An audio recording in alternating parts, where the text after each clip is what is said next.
Hi, everybody. Welcome to another episode of Talk with Antonio. I am your host, Antonio. Well, ladies and gentlemen, it is December 31st, 2025, the last day of the year.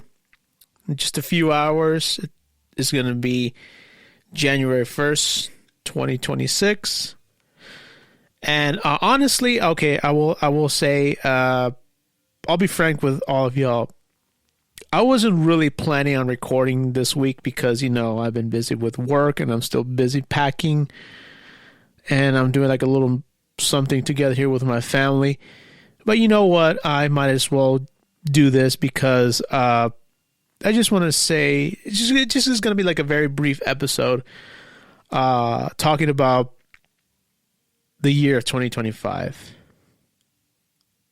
How can I say this? Honestly, it had its ups and downs, good and bad, but I would say between the good and bad, the bad was a little bit more up than the good. You know what I'm saying? In terms of the bad things worldwide, no. And as we and what I mean by that worldwide is start here with this country. And I think people will understand who I'm talking about, of who's in charge right now here in the presidency. I'm not going to talk about him right now because this is not about him. Fuck him though, by the way. Piece of shit. Fat fuck.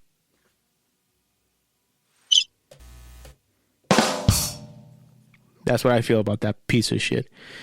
But anyhow, let's start with the year 2025. In terms of the good things, let's start with that first of all. My podcast has been doing well these past few months. My views have been increasing. My downloads has been going up on Spotify for Creators, Apple Podcast, iHeartRadio, and more specifically, YouTube. And to the people who have been listening to my podcast, I just want to say thank you all from the bottom of my heart. And also the people, I just want to say thank you also to the people who have appeared on my podcast as guests to do interviews on my podcast. I want to say first to Jasmine Jax Colbrenner. Thank you so much for appearing on my podcast. It was fun doing the interview, talking about physical media. I really had a great time. When I was doing the interview, it felt like it went by fast, But it was great doing the interview with you, ma'am. I just want to say, if you're here listening to this, thank you so much from the bottom of my heart. And last week on 23rd December, I interviewed my two good friends, Jeff Webb and Alexis Dana. Oh, my God. Let me say that it was probably one of my favorite interviews of all time. It felt like, like talking to you guys. It was just, it was like the first time I actually spoke to both of y'all, like in a way since Fright Fest ended. And you know what? I had a great time doing the interview. It just sucks that it went by so fast, And also another good thing about 2025 was, and as people have noticed, I've always wanted to work a Halloween event, but back then I just didn't know where to look. And the one people that I will say that I am thankful for to get me started in that was my nephew. He was the one who started out because, originally, as I said before, when I wanted to work a Halloween event, I originally tried out for Halloween Horror Nights this year, but, the audition was a fiasco. I'll be frank with y'all. I went the first time in June. I forget the date exactly, and it took place at the Universal Sheraton over there in Universal City, and I did it. And you know what? I didn't get the part. I didn't even get the quote unquote golden ticket, which I think that's another fucking lie by them, And I told my favorite person in the world that night that I was heartbroken. Like, I think everyone knows, my friends, my loved ones, my favorite person in the world knew that I wanted to work a Halloween event, but it just wasn't meant to be, And then she suggested me, what about Fright Fest?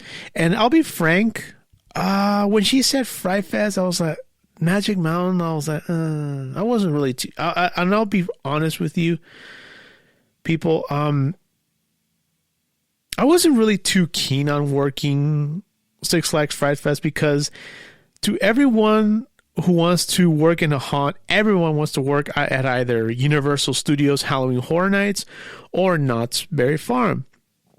But when she suggested me Six Flags Fright Fest, I was like, I wasn't really too keen.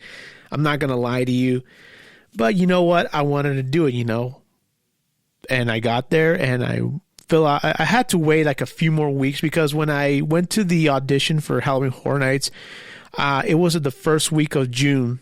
I filled out the application in May, and I went to the audition for Fright Fest. That is, I filled out the application like in late June, and I got the email to go try out at July 20th here at Six Flags. I went there that day, and I did the interview. I did the audition, which I that's something I try to forget, but you know what? We all make mistakes, and I tripped.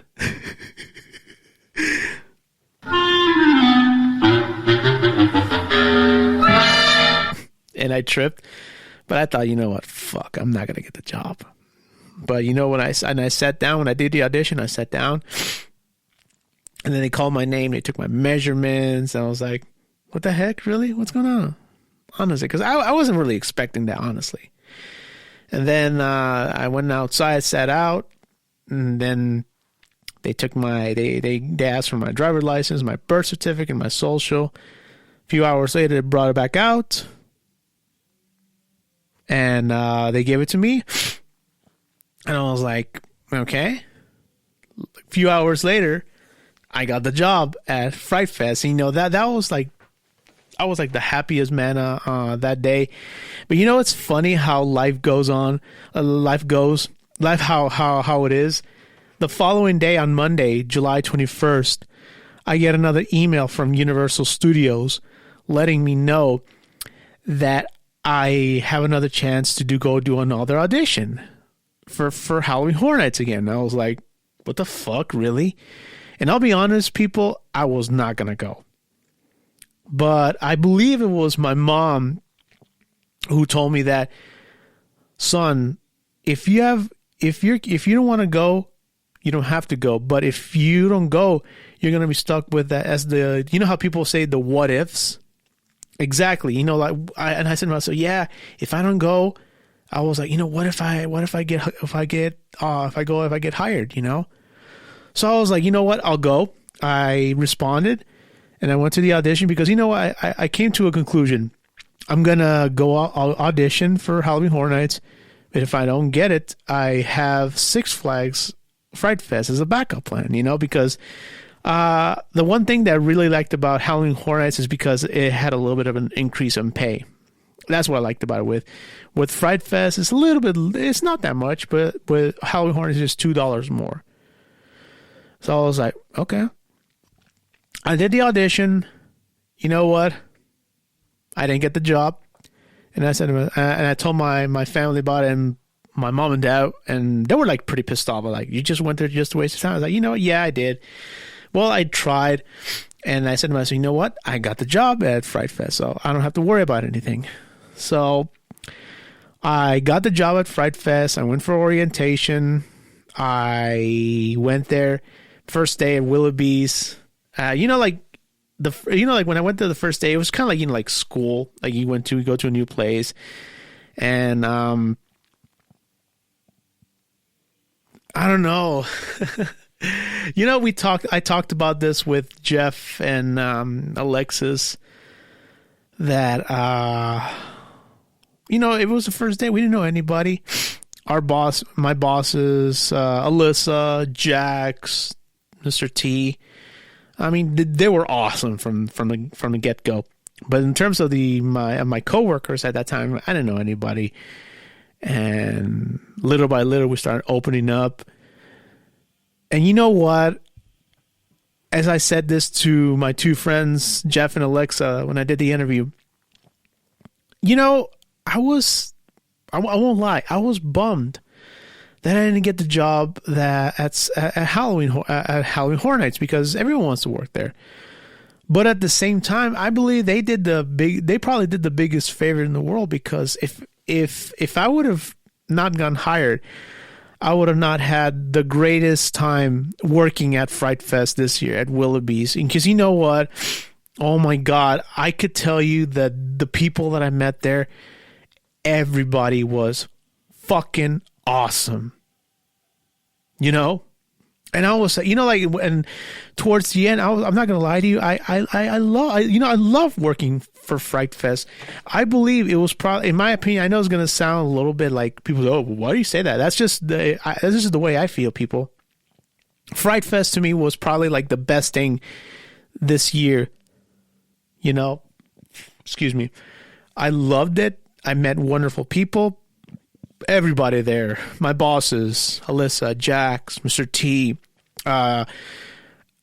Jeff, Alexis, Ashley, Maggie, Marie, Irma, Julie, Bellows, Freddie, Kendall, Pablo, let me see, Adrian, Kiki, Dylan, who else? I forget. I'm trying to remember all the people there. Micah,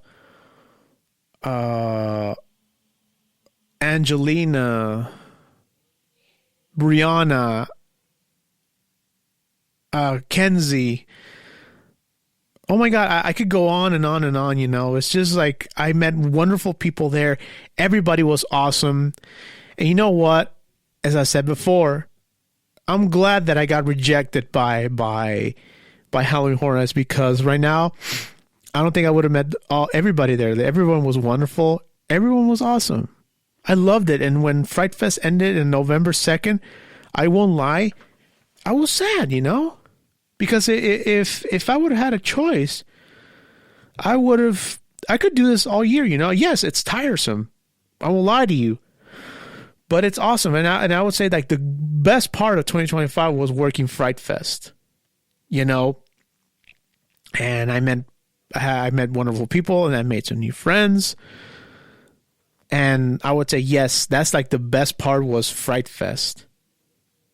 Now on to the bad part. A lot of things in terms of worldwide, we all know what's going on here in this country. Now, in terms of here, my family, right now I'm kind of dealing with right now, since I'm still packing right now. I'm still in the process of moving. Just in just a few weeks, I won't be here anymore. And you know what? That's like the bad part, because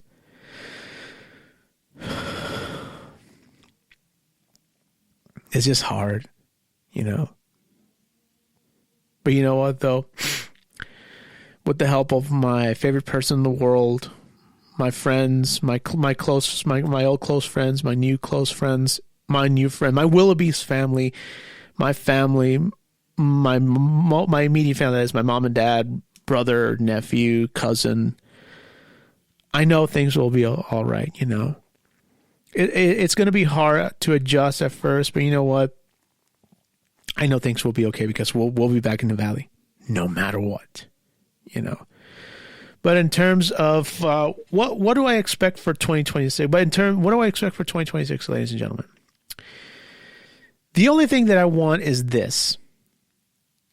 Yes, I am going to continue with my podcast, because right now I feel like things have been going well, and I will not change for anything in the world. I will look forward to interview more people. I will do whatever I can, because I don't know why I have a strong feeling that my podcast is going to be much, much, much bigger than it was this year or last year or the year before. Nothing like right now, I think I see the light at the end of the tunnel, because right now, like I said before, a lot of bad things have been happening in the year 2025 with me and my family, but I know things will be okay. I just need to, I don't like to use the word faith, because I have a different way of thinking. But I know for a fact that 2026 is going to be the year for me. It's the year of the horse, because this year I spoke to another friend of mine, and she said that not everybody has been having a bad year in 2025, because what they say is the year of the snake. And everyone knows that snakes are a symbol of bad things, Like right now, the horse is a symbol of strength and everything, That's why right now 2026 is going to be the year of the horse. Let's see what happens. And I just want to say to the people who have been listening to me and who have been supporting me, my new friends, my old friends, my audience, I just want to say thank you all from the bottom of my heart. Believe me, I will record more. I will interview more people more. I will do whatever I can to be better, I am doing better. And mark my words, ladies and gentlemen, 2026 is going to be my year. So I just wanted to say thank you all once again. And I will see you next year. So I just wanted to say thank you all for listening. Thank you all for your support. Thank you for everything. And to the people, once again, I want to say thank you to Jasmine Jax Colbrenner. Thank you, Jeff Webb and Alexis Dana, for appearing on my podcast. Thank you all. Believe me, because you guys made my interviews so fun and exciting, and I look forward again to interview for if there's going to be a second part of interviews with Jax and with Jeff, and hopefully I could interview more people, because right now I have a list of dream interviews. Hopefully, I have been talking to him in the past, and right now I'm going to reconnect with him. And right now I just heard that he just got engaged. The one person that I really want to interview for my podcast is Matt Zion, one of the founders of Reckless Eating. It's a YouTube page that I've been watching for years. Oh my God, I want to interview him. And I have a list of people that I want to interview. So let's see what happens. I know 2026 is going to be the best year for me and my podcast and for everybody. I know things are going to be better. And let's see what the following year brings. So I just want to say thank you all for listening. Happy New Year. Happy 2026. And I will speak to you next year, everybody. Have a good evening. Bye-bye.